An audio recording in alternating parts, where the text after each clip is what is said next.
and I'm very proud to call myself a neurodivergent artist. I feel like it's helped me so much in the industry. I think everyone has their own techniques of how they operate, but for me, I find those fantasy worlds I can go into that I still do to this day help me really get into character and get into the depths of a character.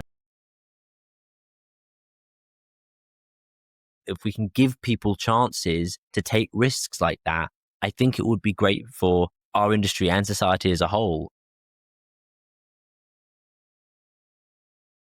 The people I know who are doing the best in the industry are the people who are doing the boring stuff well and do a lot of it.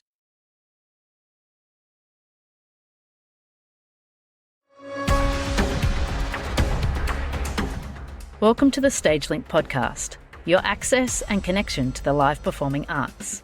In this podcast, you'll hear from some of the industry's most inspiring people from around the globe who create magic on stage and backstage.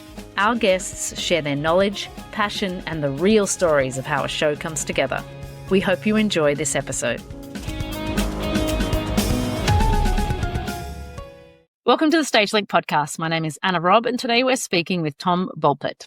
Tom is a neurodivergent actor who can be seen in Dept Q on Netflix alongside Matthew Goode and Kelly McDonald. Previous credits include narration for the BBC, Jeff Wayne's War of the Worlds Immersive Experience, and several Project Gamebox titles. His previous credits for stage and screen include The Play That Goes Wrong on West End, I love that play, Father Brown, Quiz, and The Mummy. Tom, welcome to the show. Thank you so much for having me. Now, you have worked across multiple mediums, stage, TV, voiceovers. What's it like jumping between these formats, and do you have a favorite? Oh, I mean, what I love about this industry is that there's so many different things you can do that require so many different skills. I love that there's so many options that you can work in, and they are completely different from one another. Stage acting and screen acting, although are related, do feel like very different worlds. And then that's the same for audio as well. I've been very lucky that I've been able to sort of branch across several different fields. And honestly, I wouldn't say I have a favorite, but I go through phases where at some point in my life, I've been theatre's where I want to be right now. And I'm really enjoying being on stage. But there are others where I'm I love being on a TV or a film set. I think they're sort of magical places to be. So yeah, it really depends on what sort of mood I'm in and the project. I've been very lucky to say that all the projects I've done, no matter the field, have been very, very enjoyable. I love that. It's interesting. I want to ask, the voiceover world, I feel, with the onset of AI and the ability for AI to sort of mimic your voice, do you think that's a genre of entertainment that's going to become redundant in the future? I wouldn't say redundant, no, but I think I had a really good conversation with an audio engineer once about this when I was sort of entering the world, because I'm only quite recently entered the voiceover world. And I had a discussion with him about am I entering a business that isn't going to exist in 5 years? Is this pointless? And what he said, I thought was really, really interesting. So in the old days, pre-AI, the work there was for voiceover artists spanned corporate work. You got audiobooks, video games. The list goes on really, really long. And what he basically said was some of those categories are going to disappear. The big one being corporate. Now, corporate work was never the fun, interesting work, but it was the sort of in work that paid the bills in between stuff. It's the work of, we here at Ep.75 Limited really care about health and safety, that kind of Totally. work, which was never very interesting to say, but it gave you a few £100 here and there. And that work essentially has already gone. He said that at this point, AI has already got those jobs. Those lovely little jobs that were great for getting people started have disappeared.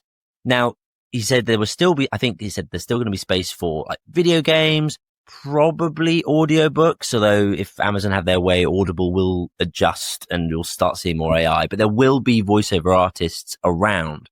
The problem is the jobs that get people into the industry, that corporate work, the smaller projects here and there, which are really great for starting out and building your CV as well as your experience, those are the ones that are disappearing. So it means it's going to get harder and harder for people and new talent to break in. I think we're seeing that not just in the acting industry, we're seeing that in all sectors, where I think I saw a thing about like accountancy firms where the number of like beginner starter jobs in accountancy firms has plummeted. And so nowhere to practice. if you haven't got all this, there's nowhere to practice. You've got nowhere to train people up to get to the mid-level or high-level roles. So we're going to end up in this weird situation, I think, in the next 10, 20 years where suddenly all the people in the middle and top tier roles are going to retire and go, great, now let's turn around and see oh, there's no one behind me, because we haven't been training anyone to do anything, because all those jobs that gave those opportunities have vanished. No, that's such an interesting take on it. And I do agree.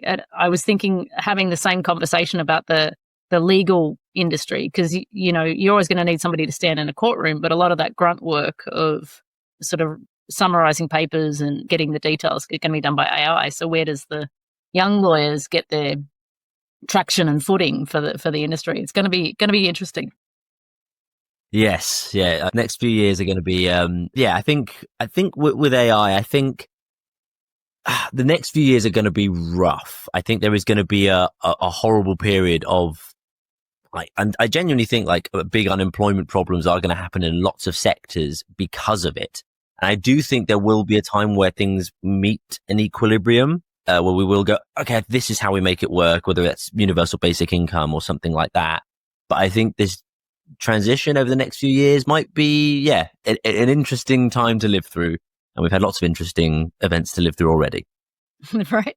Do you think that then provides us some opportunity for the arts, where live performance might become a place where people can seek human connection? And do you think that there's going to be or do you feel like we're going to be fighting with AI? That my hope is that is the case. That I think we are starting to see it already in some areas in society where people are sort of craving connection, and we're seeing spaces. I'm a big nerd. I love tabletop board game. Cafes are seeing a massive explosion at the moment in the high street. In a high street that is dying, we're seeing these spaces flourish. It's actually, in fact, a project I'm working on at the moment with my production company, Project Gamebox. We're working on a film about this at the moment, and about the communities that thrive around these sort of nerdy hobby centers.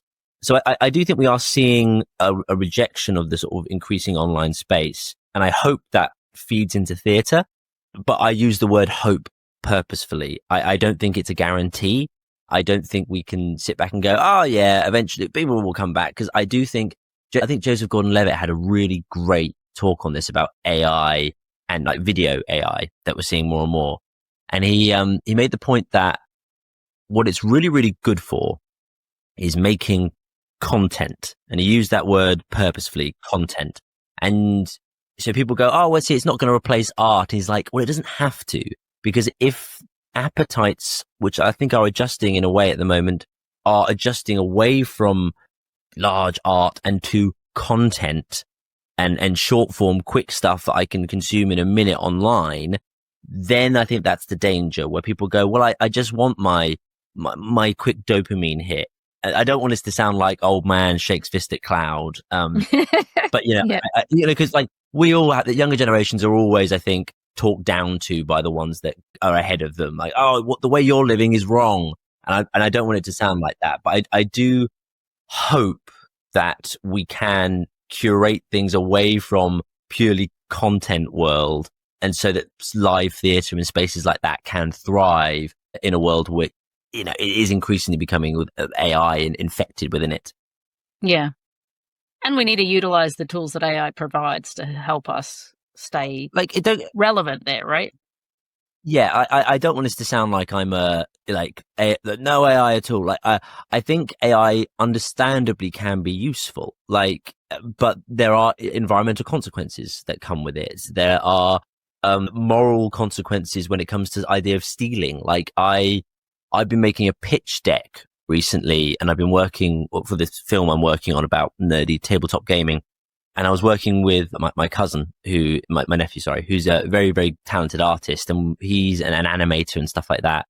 And he's talking about that sort of the fear of AI sort of taking his jobs away from him. And I think, as I said before, we're in this place where we're not balanced yet. I think at some point we will figure out what the balance is of like where is it okay to use it? Are we okay to use AI to take notes? And are we able to square the environmental issues that comes with as well? But this next few years are going to be a lot of that seesaw going back and forth of us trying to figure that out. No, I think I agree with that. I want to ask, what's your favorite board game then? Right now, maybe you can't give it. No. My favorite board game at the moment is a game called Scythe, which is set in a steampunk World War One era world, and it's got like mechs and stuff like that. And I think is one of the most beautifully designed games I've ever played, which basically requires almost no luck. There's no dice rolling.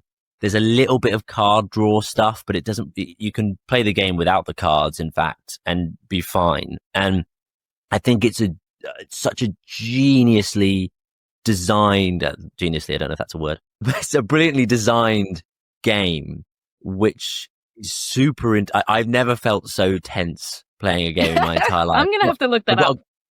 It's brilliant. I've got a campaign going on with a few friends at the moment, and we are absolutely hooked. We love it to bits.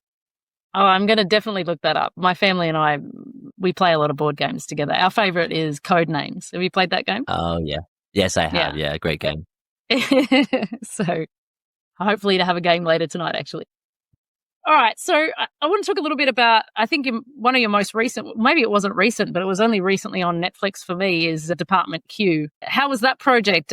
What a great TV show, by the way. And tell us a little bit about how you got the role and, what you thought of your character and that experience. Yeah, it was, honestly, it came out of nowhere, that job. Like, the industry is wonderful and terrible in the regards that, like, you can go from 0 to 100 in a second, but you can also go from 100 to 0 in seconds as well. So that job came out of, I'd been sort of chatting to the casting director for a while. The casting director had actually cast The Queen's Gambit on Netflix. Mm-hmm. And during lockdown, I had made a very silly parody trailer because I was bored with friends of mine, my housemates at the time, called The Hippo's Gambit, which was a parody of The Queen's Gambit, where instead of being good at chess, she's good at hungry hippos. and that was just the very silly thing I made in a day. And I sent it to her just as like on a whim, just like, hey, I know you cast this and I made this. I thought you'd enjoy it. And actually she responded. It was really lovely. Got back to me and we were sort of chatting for a little bit. And then as things do, they went quiet and I just sort of forgot all about it. And then it was the winter of 2023. It'd been a bit of a tough year. I sort of struggled financially in the industry. I sort of was like questioning, can I stay in London, keep doing this? I'm not too sure. And this job audition came up and I genuinely thought the audition was for a day player. And for those who don't know, that's like, you're on set for 1 or 2 days. You have maybe 1 or 2 lines, or in my case, because I don't speak, just 1 or 2 scenes, and then you're done. I genuinely didn't think it was for a big character. And I'd had a few of these auditions come through for neurodivergent parts because I'm an autistic actor. And all of these auditions that come through, and they always were kind of the same part I was auditioning for. And I got on a bit frustrated, and all the notes I got from people asking for this kind of stuff were exactly the same. And I was getting really bored of it.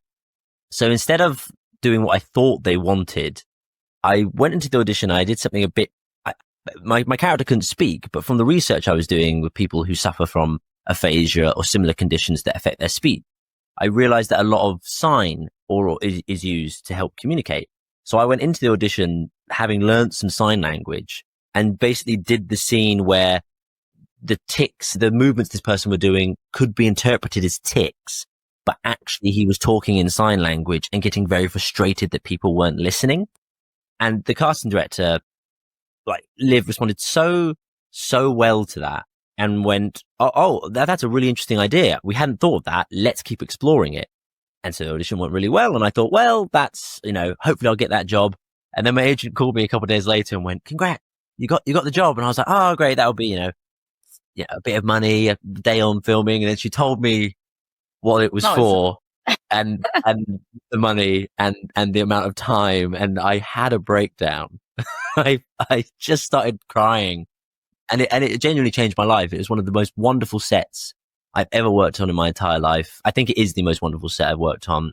People were so kind and understanding and like Scott, the director, so generous. He's also the writer as well, and would like adjust the part based on my research or my ideas for this character.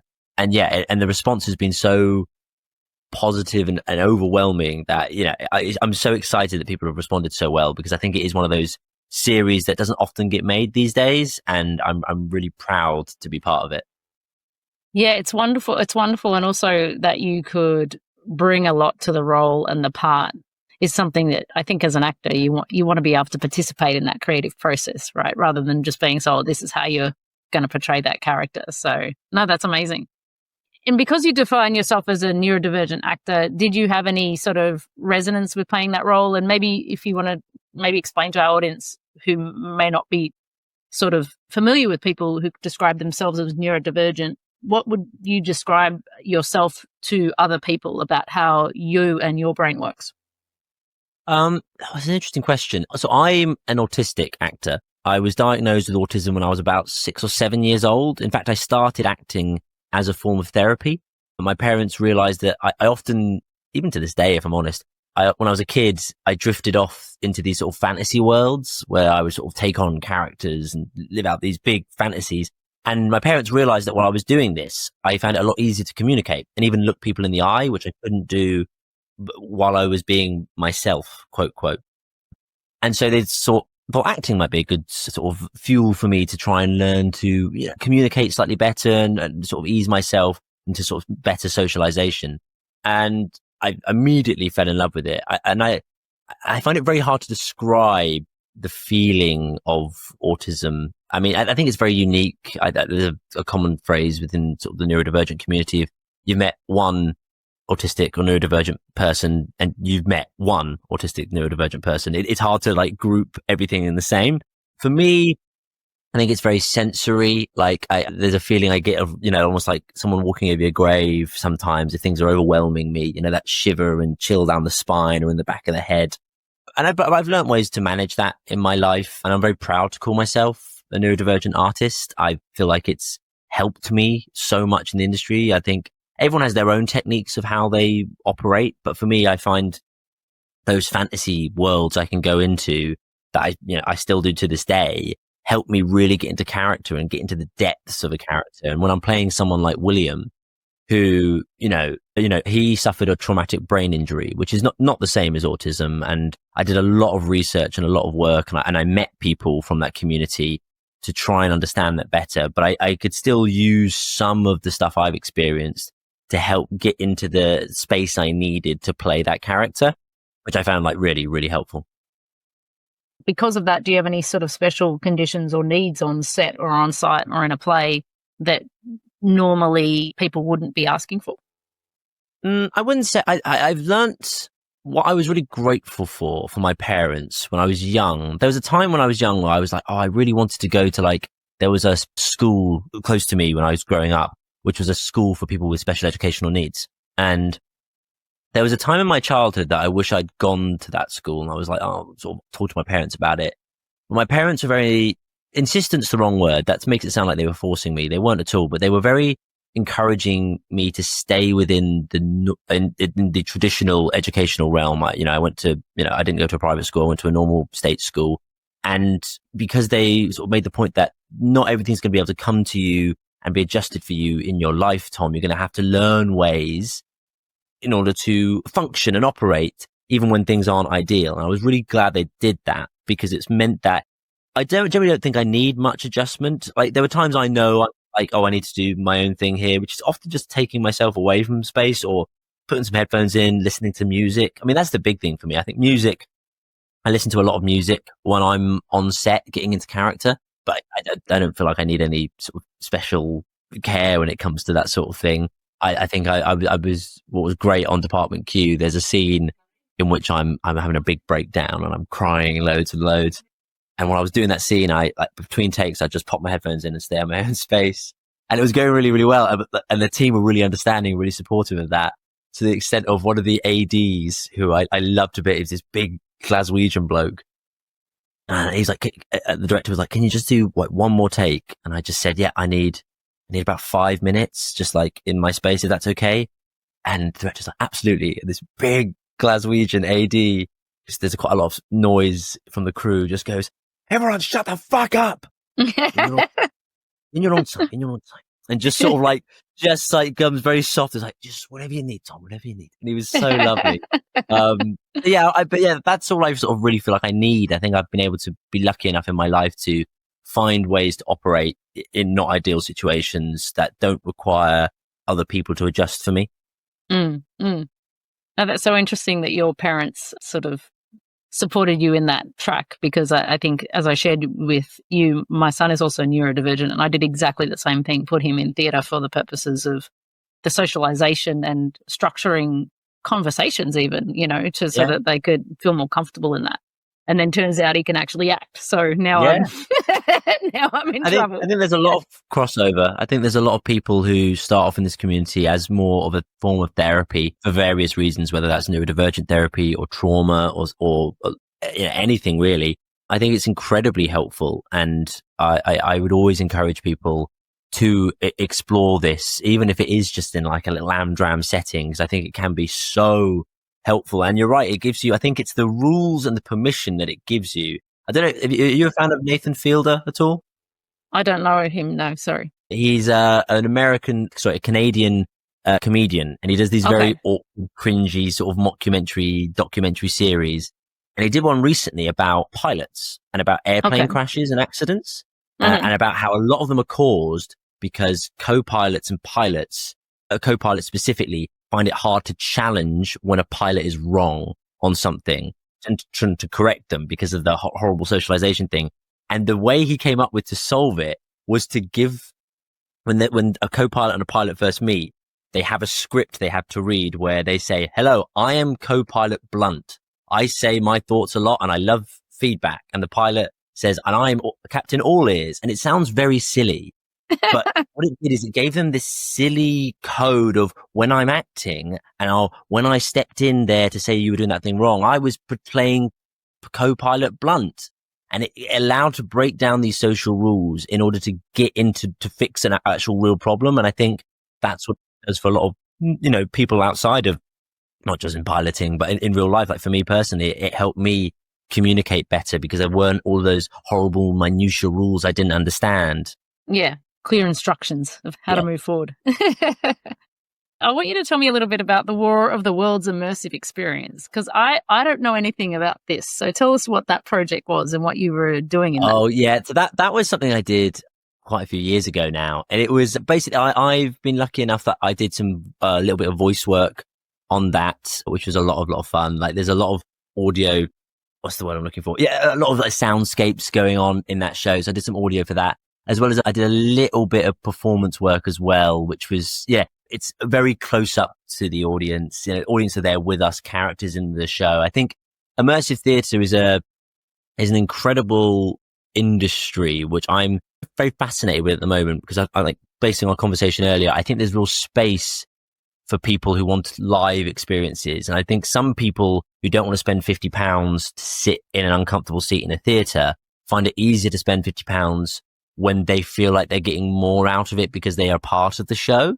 And I think the immersive sector is a growing field that I think is doing some really interesting things, which, I mean, hopefully, we'll see more work in the future. I think it does need, the immersive sector is a little bit like the Wild West at the moment. There is still a lot of, not necessarily the best practices happening in some shows here and there, but I hope that, once we get through that transitional phase and people are more aware of it as an industry, that it can be a really exciting place for art, not just, a bit silly, night out, woo, but also some like deeper, more interesting art, like stuff done by Punch Drunk Theatre. So yeah, I think it's a space to keep an eye on. Yeah. And I think also from my perspective, because the attraction for immersive experiences is that they're just a bit more accessible for people to choose when to go, which is kind of when to go. People want to be able to get up and go, oh, let's go see this experience. And it may run multiple times a day as opposed to waiting for a West End show at 8 p.m. and having a dinner. Yeah, absolutely.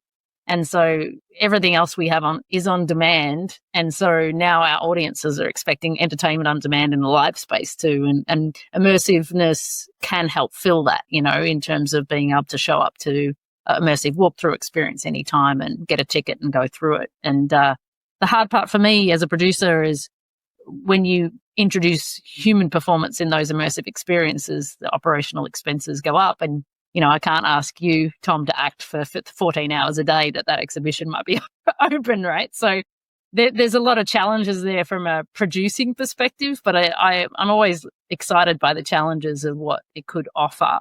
And like you said, I think it's relatively newish in the space, but I think given traditional sort of theatrical seasons and stuff becoming less popular, we have to embrace it and go with it, Yeah, I think the point you made just there about the flexibility of when you can go to see something is a very interesting, I think, concept that I hadn't even considered, which I think is right.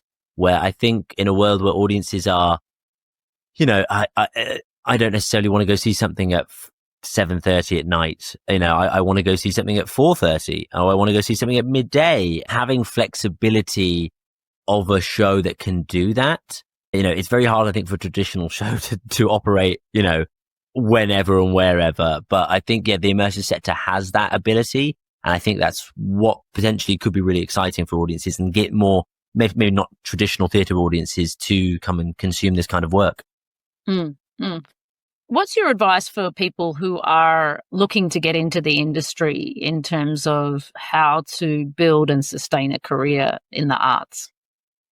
I find it really hard to give advice to people because the industry is constantly changing.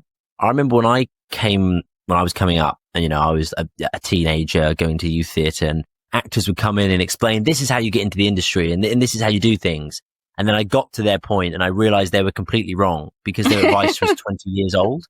That's right. In an industry, especially at the moment where we're in massive flux, film and TV sector is going through a big transitional stage. We've already talked about voiceover stuff.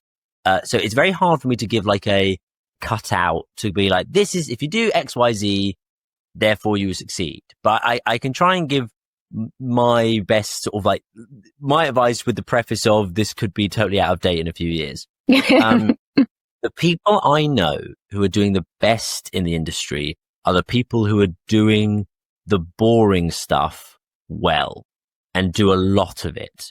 I think sometimes we are attracted to this industry because we love doing I love being on stage and doing the fun performance and wearing the costumes and being on camera. And don't get me wrong, I love that too. And it's a big reason why I'm still here. But in order to stay here, you need to be good at emailing people, at writing your own work, or finding people who can make your own work with you, which means you also have to produce that work, which means you have to be good at networking based on that, which means you have to, be good at making spreadsheets and doing your taxes and all the boring stuff that sometimes I find actors go, oh, I'm just not very good at that. Or maybe can someone else do that? And I'm like, yeah, someone else can do that. And that's the person who will succeed, not you. And that's, it sounds very sort of curt and direct, but that's what I found is the truth. And I think I know we talked earlier about in a world of content and that sort of thing. I think also the people who are the TV shows and the films that are going to get made in the future, I think we're going to see an increasing amount of people who have I made some silly videos on my phone, but based on this idea I had, and it got an audience online, and suddenly I'm having conversations with BBC or Channel 4 and stuff like that. And I think we're going to start seeing increasingly that happen, or the people who do that work beforehand are going to succeed. Now, there is a problem with that where the people who can often do that work are the people who have money and people who come from opportunities that allow them to take a month off work to just film and write and edit a series of, YouTube videos that they have in their head, which I do think is a problem. But you can either go, oh, that's really unfair and I hate that, and therefore I can't be asked, or you can find a way that you can make it work. So if you don't have that much money on time, what's great is these things in our hand can do so much now. And all it takes is a little bit of ingenuity to go, what are the restrictions I'm working around? How can I make something interesting or pitch something interesting around those restrictions and go with that? That's my advice anyway. Sure. And it's so true because in that sense, in the old days, you'd have to find and convince a producer, et cetera, for your idea, et cetera. But now that kind of gatekeeping is gone. If you get something online that people like and it goes so-called viral, not just a TikTok video, but actually something that you've done that people appreciate, then you can end up in front of those people who are going to pay for your next idea, you know? Yeah. I think it's important to also state that I do think that, you know, I have seen people who treat this as like, I'm going to become a TikTok star and therefore that will lead to acting success. And I would heavily preface that I think it's the other way round. I think if you come at it, and which is what I've been lucky enough to do in my life, if you come at it like, I'm going to train as an actor and I'm going to do the important work, I'm going to do some regional theatre, I'm going to do some TIE tours, I'm going to do all that, make myself a better actor. And then, you know, from there, you can then build something off the back of that. I think if you're going to drama school or not going to drama school, but your plan is I become a TikTok star, that will not work. That's not what I'm trying to say. It's the putting in the work and using the tools we have currently available can be a really interesting model to get yourself to places that you otherwise wouldn't have been able to get in the future. Because you're right, I think the gatekeepers are starting to disappear, and you can use that in a really successful way if you've got the training behind you and the understanding in order to get there properly. 100%. Yeah. Still got to be something of substance rather than a 30-second video. Yes. Well, yes. Here in Hong Kong, we're not even allowed to have TikTok. So I know I don't get to see my... No, we don't. It's banned here in Hong Kong. So it was here for a hot second and then they shut it down. So I think some of that stuff ends up on Instagram Reels, but yeah, I'm not a native. It's good. The less social media in my world, the better, I'd say. To be honest, you're probably saving your own time in your life. Like it's something I'm definitely trying to do less. I'm still posting stuff for my production company. I think, you know, I'm on Project Gamebox's social media. I do a lot on there, but personally, I try and disconnect myself because I don't think I necessarily am happy when I'm scrolling forever and ever. And I can use it as a creative tool, but otherwise I'll just get distracted and waste time. Yeah. As everybody else on the planet, we have to keep ourselves in control. Yeah. So good. We always finish our podcasts on with asking the same question. So I'm going to ask them to you now. What is your most favorite thing about your job or the industry? My favorite thing is that I'm never bored. Originally, as I said to you earlier, got into this industry as a form of therapy to sort of pull me out of my shell and sort of experience people in the world, allow myself sort of into that space without being sort of overwhelmed. And I still think to this day, that's the case where like things I maybe would be a bit too scared to do. I don't think I probably wouldn't go to Spain for a few days. That's a bit mad to do that. But suddenly a job appears and I'm filming in Spain for a few days. And I'm really grateful for all the opportunities and people I've got to meet. Like there's never a day that goes by that I'm like, oh, well, just the same old again and again. There's always something interesting and different. And even if, you know, there are days where you're like, oh, that wasn't the best day in the world. You look back at it and go, well, it's a really interesting experience I had. And I don't think I would have got there in most other industries. The sort of blessing and the curse of this industry is that you are required to be highly flexible all the time. I love that. And for the life I want to live, that's what I want to do. Some people really struggle with that, especially if you've got a family or something like that. That can be really, really challenging. But it's the thing I really like. And that sort of constant need to be flexible and go, well, I'm going to Japan tomorrow, like is something I really love and something that I am very grateful for. Such a great answer. And if you could change one thing about your job or the industry, what would that be? Oh, God, that's a really tough question. There's so many things. You know, no industry's perfect, but ours has, you know, I think a lot of issues. I think I talked a bit earlier about people who have access to money and opportunities who have money can just do more and give themselves more opportunities to get better and build a CV that can allow them to succeed. So I think I would I'd love to, I know in like Europe, they sometimes have systems where they pay artists, where there's sort of state funding for artists. And I feel like a system where very early on in people's careers, people could sort of establish themselves with no basis on, you know, who your family are, no basis on your background, but like a pure, like if you've done the talent, done the work and can improve yourself as this person's got something interesting here, let's give them some backing that can allow them a few years to establish themselves a bit and create some really interesting work. And not only do I think that would be culturally great, but I also think economically that would be great. I think the arts industry is incredible at turning £1 and making it £10. And I think more in which we see that happening, the interesting, innovative work, and if we can give people chances to take risks like that, I think it would be great for our industry and society as a whole. So yeah, that's probably that little sort of financial boost for people early in their career is something I would change. Yeah, giving them a runway to get started, to take off. Because, and take a risk. Yeah, because you are often scrambling and asking mates and, trying to pull things together when you're young, No, that's so true. Having a little bit of a boost in that sense would be a good thing for the industry all around. Tom, what a pleasure to spend some time with you this evening. Really, really thank you for your time and letting us into your world of all that you do. And I wish you all the best for upcoming projects and your Gamebox. Thank you. Thank you so much. Thank you. Please, I don't post much on my personal socials, but I am on Tom Bulpett if people do want to follow me.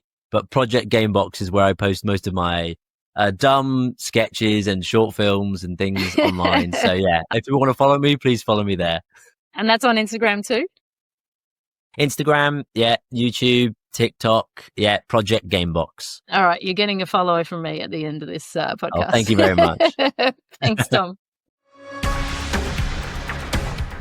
Thank you for listening to the StageLink podcast. StageLink is an online platform that gives you access and connection to the live performing arts. As a guest, you can read about live performing arts from across the globe and gain insights from performers and artists on stage and all the amazing people who work behind the curtain. If you are an industry professional, StageLink Pro offers jobs, networks, and career support tools, and you can build your own professional profile on the site. As a StageLink podcast listener, you are eligible for 20% off your StageLink Pro membership. Visit us at stagelink.com and when joining, use the code SLPodcast. StageLink, that's STAGELYNC.com.